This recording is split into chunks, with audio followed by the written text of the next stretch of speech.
Today I'm going to be talking to you guys about the new rule changes that were implemented in the summer of 2014 for Yu-Gi-Oh! And these are very notable changes that everyone needs to know about. Now there are two rule changes, and there's one new monster type which is introduced the new pendulum zones, which are seen on both sides of the new mats. You can still use your old mat, but you have to keep in mind that you need to leave space for pendulum monsters now.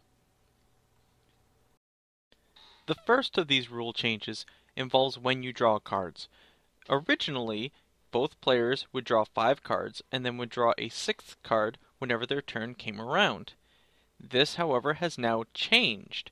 Now, if you are the first player to go on the very first turn of the game, you do not draw, meaning you get your 5 initial cards and you simply do not draw. The other player does get to draw when their turn comes around. This is actually rather normal amongst other card games, including Magic and Hearthstone, where the other person, the person going second, gets a 1 card advantage. The mentality behind this being balanced is if you're going first, you have the first chance to set up the field, and therefore you would have an advantage over your opponent. So, in some ways, this makes a good amount of sense. I'm okay with it. And most people coming into Yu-Gi-Oh! Actually come in with that mentality. The other core mechanic change involves field spells. Originally, if I had played a field spell and then you had played a field spell, your field spell would have resolved and mine would have been destroyed, as there can only be one field spell in play, period. Now, both players can have a field spell on their side of the field, and those field spells still affect both players. Now, if I want to play a different field spell, I can still overplay field spells. That is fine. However, my field spells no longer destroy my opponent's field spells.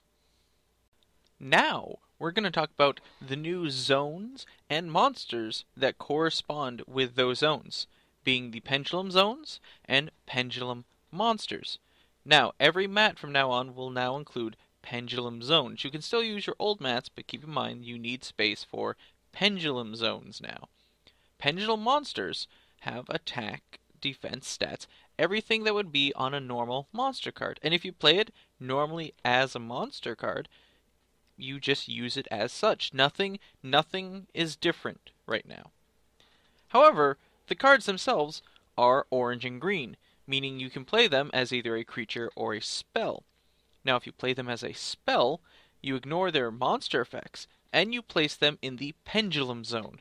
When placed in the Pendulum Zone, you go by the spell text above next to those pendulum markers, the pendulums, each one denoting the number that corresponds with that pendulum monster. With the ones in the constructed deck, they are both 1 and 8. There is a new mechanic that goes along with these pendulum monsters and how they work. First off, I can have a pendulum monster in both zones, one in the left hand, one in the right hand. I cannot overplay pendulums like I can field spells, so if I want to replace a pendulum monster, I need to actually destroy those pendulum monsters if they're in the pendulum zone. Next, once per turn, as long as I have a pendulum monster in both zones, I can special summon monsters between the numbers given of the pendulum monsters. For instance, if I have a 1 and an 8, I can special summon monsters from my hand or extra deck, keep that in mind, between levels 2 and 7.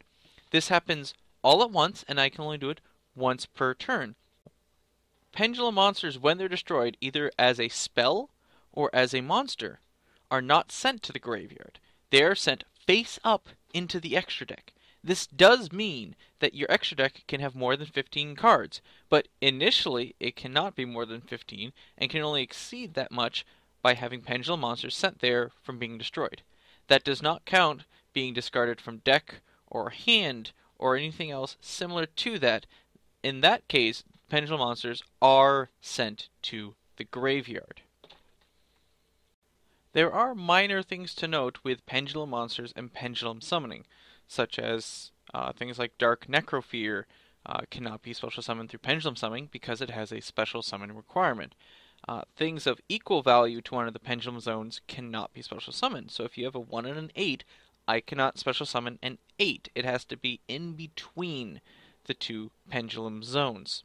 Additionally, keep in mind Pendulum Summoning can happen from the extra deck, and since Pendulum Monsters are sent to the extra deck when they are destroyed, keep in mind that this also tacks on another layer of strategy, as you can then Pendulum Summon those Pendulum Monsters destroyed from your extra deck back into play during a Pendulum Summon. Now, there are going to be many questions and interactions with Pendulum Monsters and Pendulum Summoning. To go through every single one of them, we would be here for about half an hour to 40 minutes of me rambling and trying to find every instance. And that's not going to happen. So what I'm going to invite people to do is in the comments down below of this video, please ask aloud either to myself or to the general populace questions you have and concerns about the new rule changes or about Pendulum Monsters or Pendulum Summoning. And then myself or anyone that answers correctly, and I will check most of the responses given. But I will only intercede if no one answers it or if it's answered incorrectly. But I want people to have a decent discussion about this. I will be posting my own opinion video, but I wanted to make sure a ruling video came out so people were aware of all of these changes.